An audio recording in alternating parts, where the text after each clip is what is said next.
പുനലൂർ ശ്രീരാമവർമ്മപുരം ചന്തയിൽ നിന്ന് വ്യാപാരികൾ 3 ദിവസത്തിനകം ഒഴിയണമെന്ന നഗരസഭ. ഇത് സംബന്ധിച്ച് അധികൃതർ നോട്ടീസ് നൽകി. ഇനിയും ഒഴിയാത്ത വ്യാപാരികളെ പോലീസ് സഹായത്തോടെ ഒഴിപ്പിക്കുമെന്ന് അധികൃതർ വ്യക്തമാക്കി. നവീകരണ പ്രവൃത്തികൾ ആരംഭിക്കുന്ന പുനലൂർ ശ്രീരാമവർമ്മപുരം ചന്തയിൽ നിന്ന് ഇനിയും ഒഴിയാത്ത വ്യാപാരികളെ പോലീസ് സഹായത്തോടെ ഒഴിപ്പിക്കുമെന്ന് നഗരസഭ അധികൃതർ വ്യക്തമാക്കി. ഇതിനു മുന്നോടിയായി സെക്രട്ടറി എസ് സുമയ്യ ബീവിയുടെ നേതൃത്വത്തിൽ ഉദ്യോഗസ്ഥർ ചന്തയിലെത്തി വ്യാപാരികളോട് ഒഴിയാൻ ആവശ്യപ്പെട്ടു.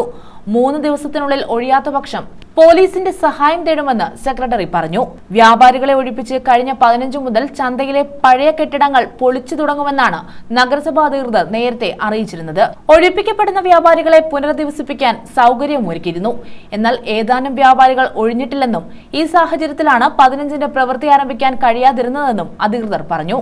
ഇനി നോട്ടീസ് നൽകേണ്ട ആവശ്യമില്ലെങ്കിൽ കൂടി മാനുഷിക പരിഗണനയുടെ അടിസ്ഥാനത്തിലാണ് മുന്നറിയിപ്പ് നൽകുന്നതെന്നും വ്യാപാരികൾ ഒഴിഞ്ഞ ശേഷമേ നിർമ്മാണത്തിനായി സ്ഥലം കൈമാറി നൽകാനാകൂ എന്നും സെക്രട്ടറി കൂട്ടിച്ചേർത്തു. കിഫ്ബിയിൽ നിന്ന് അനുവദിച്ച 5.65 കോടി രൂപ വിനിയോഗിച്ച് സംസ്ഥാന തീരദേശ വികസന കോർപ്പറേഷനാണ് ചന്ത നവീകരിക്കുന്നത്. ഇതിനു മുന്നോടിയായി വ്യാപാരികളെ ഒഴിപ്പിക്കാൻ നേരത്തെ നടത്തിയ ശ്രമം സംഘർഷത്തിലും കോടതി വ്യവഹാരത്തിലും കലാശിച്ചിരുന്നു.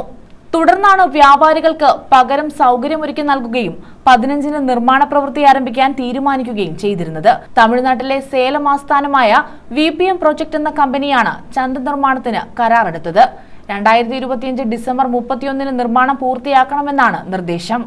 News bureau, Punalur.